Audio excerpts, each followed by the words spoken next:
इन्होंने देशद्रोह किया है, इन्होंने कानून के अंतर्गत गैरकानूनी काम किया है और देश को हानि पहुंचाई है। देश को भगवा आतंकवाद घोषित करवाने के लिए इन्होंने विश्व में प्रयास किया है।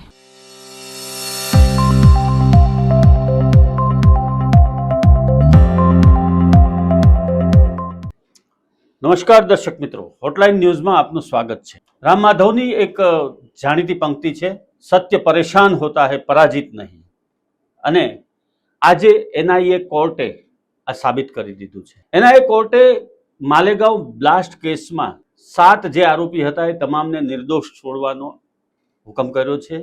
ખાસ કરીને સાધ્વી પ્રજ્ઞાસિંહ ઠાકુર સહિતના જે આરોપીઓને ખોટી રીતે કોંગ્રેસ સરકારે, યુપીએ સરકારે અને એના સાથી પક્ષોએ ભગવા આતંકવાદનો નેરેટિવ સેટ કરવા માટે ખોટી રીતે ફસાવી દીધા હતા, એ તમામને એનઆઈએ કોર્ટે આજે નિર્દોષ જાહેર કર્યા છે।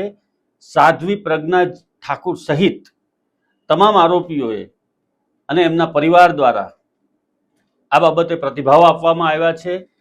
અને આ દેશની અંદર કોંગ્રેસના પાપને કારણે આવા અસંખ્ય લોકો હેરાન પરેશાન થયા છે અને ભગવા આતંકવાદનો નેરેટિવ સેટ કરવા માટે આ લોકો કઈ કક્ષા સુધી જઈ શકે છે એ આ વાતની સાબિતી છે। જે લોકો ઓપરેશન સિંદૂરમાં લશ્કર ઉપર સવાલ ઉઠાવે, બાલાકોટ એર સ્ટ્રાઇક વખતે સરકાર સામે સવાલો ઉઠાવી અને સાબિતી માંગે, અને મુંબઈ બ્લાસ્ટ વખતે જે લોકો ભગવા આતંકવાદનો નેરેટિવ સેટ કરવા માટે જઈ રહ્યા હતા, આ પ્રજાને ગાલ પર તમાચો પડ્યો છે। અને એનઆઈએ કોર્ટે આજે માલેગાંવ બ્લાસ્ટ કેસના તમામ આરોપીઓને નિર્દોષ છોડ્યા છે।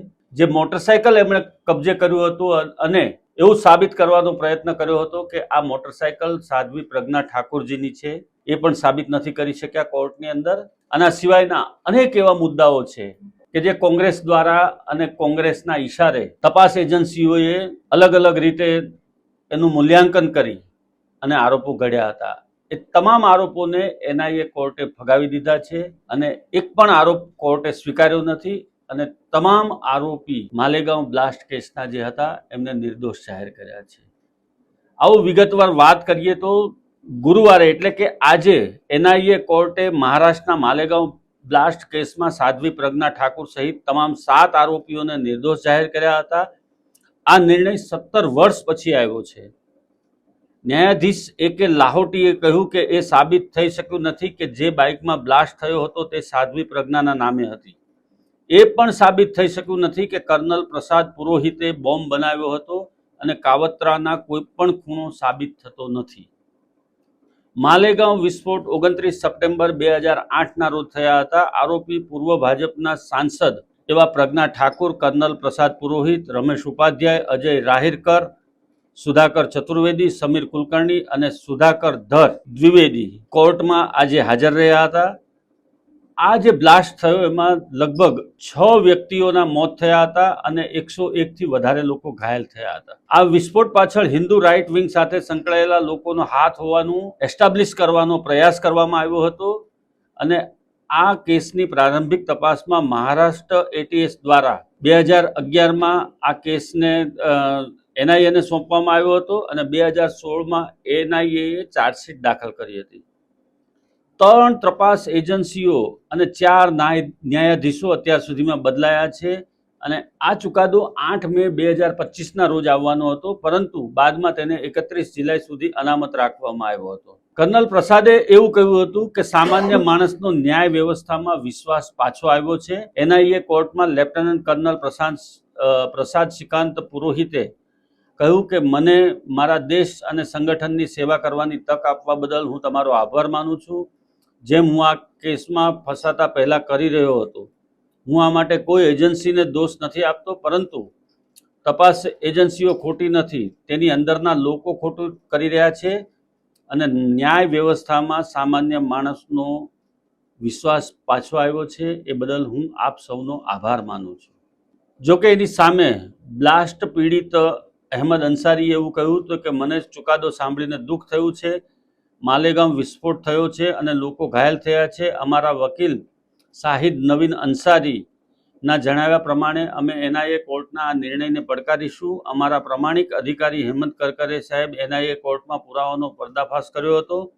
પીડિતોના વકીલ શાહિદે કહ્યું કે અમે દુઃખી છીએ. ખરેખર તપાસ એજન્સી અને સરકાર નિષ્ફળ ગયા છે. આરોપીઓનો વાંક નથી કે તેઓ નિર્દોષ છૂટી ગયા. હવે અમે તપાસ એજન્સી વિશે એવું ન કહી શકીએ કે તેમણે આ જાણી જોઈને કર્યું.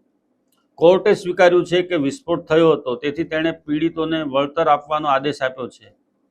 અમે આ નિર્ણય સામે હાઈકોર્ટમાં અપીલ કરીશું. સાધ્વી પ્રજ્ઞા ઠાકુરજીના પરિવારમાં ખુશીનો માહોલ છે. પ્રજ્ઞા ઠાકુરના બહેન પ્રતિભા ઠાકુરે અને અન્ય બહેનોએ આજે સુરત ખાતે તેમના નિવાસસ્થાને ભાવુક થઈ અને જણાવ્યું હતું કે તેમની આંખોમાં આજે ખુશીના આંસુ સ્પષ્ટ દેખાઈ રહ્યા છે. છેલ્લા 17 વર્ષથી તેઓ પોતાની બહેનને ન્યાય અપાવવા માટે અથાગ પ્રયાસો કરી રહ્યા હતા.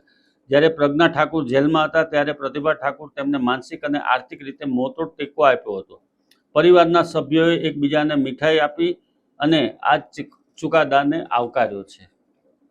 કોંગ્રેસનું જે પાપ હતું, ભગવા આતંકવાદનો નેરેટિવ સેટ કરવા માટે કોંગ્રેસની જે ટોળકી મેદાને પડી હતી, એ લોકોને બહુ મોટી લપડાક પડી છે આ નિર્ણયને કારણે, આ ચુકાદાને કારણે.